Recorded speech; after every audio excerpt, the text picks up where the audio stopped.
Charles Darwin's legacy is undeniable. His theory of natural selection revolutionized our understanding of life's diversity. It showed how, over countless generations, organisms best suited to their environment thrived.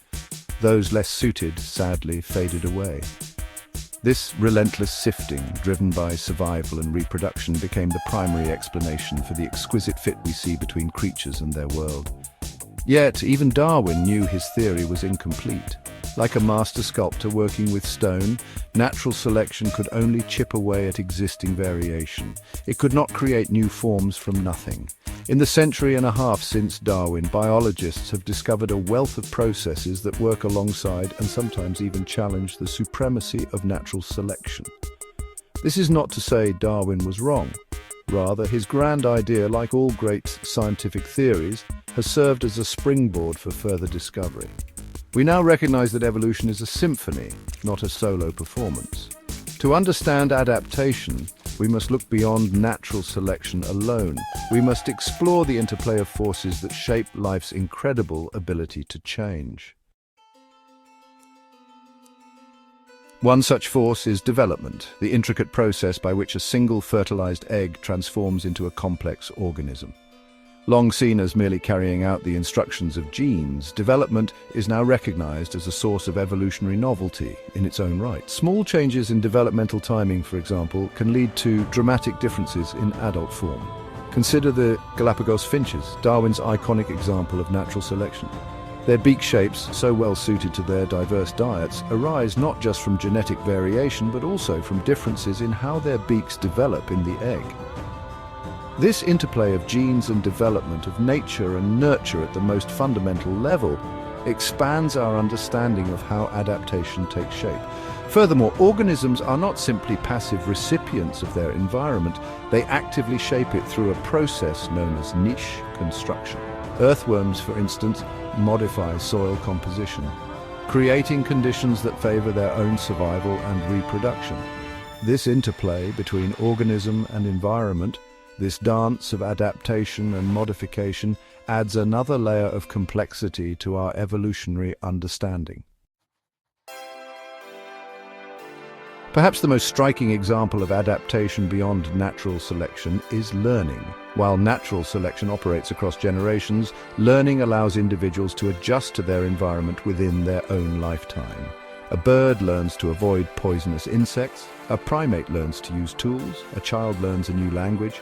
These are all examples of adaptation through individual experience. This capacity for learning, particularly pronounced in animals with complex brains, highlights a crucial point. Adaptation is not always about genetic change. It can also be about the flexible use of existing abilities, about responding to environmental challenges in real time. Consider the human brain itself, the most complex organ in the known universe. Its very structure is shaped by experience. Neural connections strengthen with use, weaken with neglect. This remarkable plasticity, this ability to rewire itself in response to environmental input, allows for a level of adaptation that goes far beyond the slow grind of natural selection.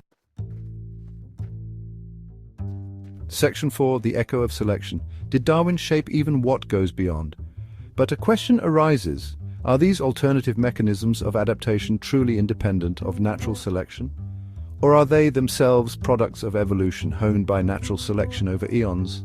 The answer, like most things in biology, is likely a bit of both. The capacity for learning, for example, clearly has a genetic basis. A bird's ability to learn birdsong is influenced by its genes, as is a primate's capacity for tool use. These abilities, while not directly shaped by natural selection in the moment, are nonetheless products of its past action. Yet this does not diminish the significance of these alternative mechanisms. They represent a crucial expansion of our understanding of adaptation, revealing a world where organisms are not simply passive products of their genes, but active shapers of their own destiny. Section 5, Adaptation beyond life machines that learn and change. The question of adaptation takes on a whole new dimension when we consider the realm of artificial intelligence. Can machines, devoid of genes and the biological imperatives of survival and reproduction, truly be said to adapt? The answer, increasingly, seems to be yes. Machine learning algorithms, inspired by the structure and function of the human brain, are capable of remarkable feats of adaptation. They can learn to play complex games, recognize patterns in vast datasets, and even generate creative text and images. This raises profound questions about the nature of adaptation itself. If machines operating under entirely different principles than biological organisms can exhibit adaptive behavior, then perhaps our definition of adaptation needs to be broadened. Perhaps adaptation is a more fundamental principle woven into the very fabric of the universe, waiting to be discovered in ever more surprising forms. The implications of this expanded view of adaptation are far-reaching. It forces us to reconsider the place of life and intelligence in the cosmos. It challenges us to explore the full spectrum of adaptive potential, from the intricate dance of genes and development to the self-modifying algorithms of artificial intelligence, and it invites us to ponder the possibility of other, as yet unimagined mechanisms of adaptation waiting to be discovered in the vast and ever-surprising universe we inhabit.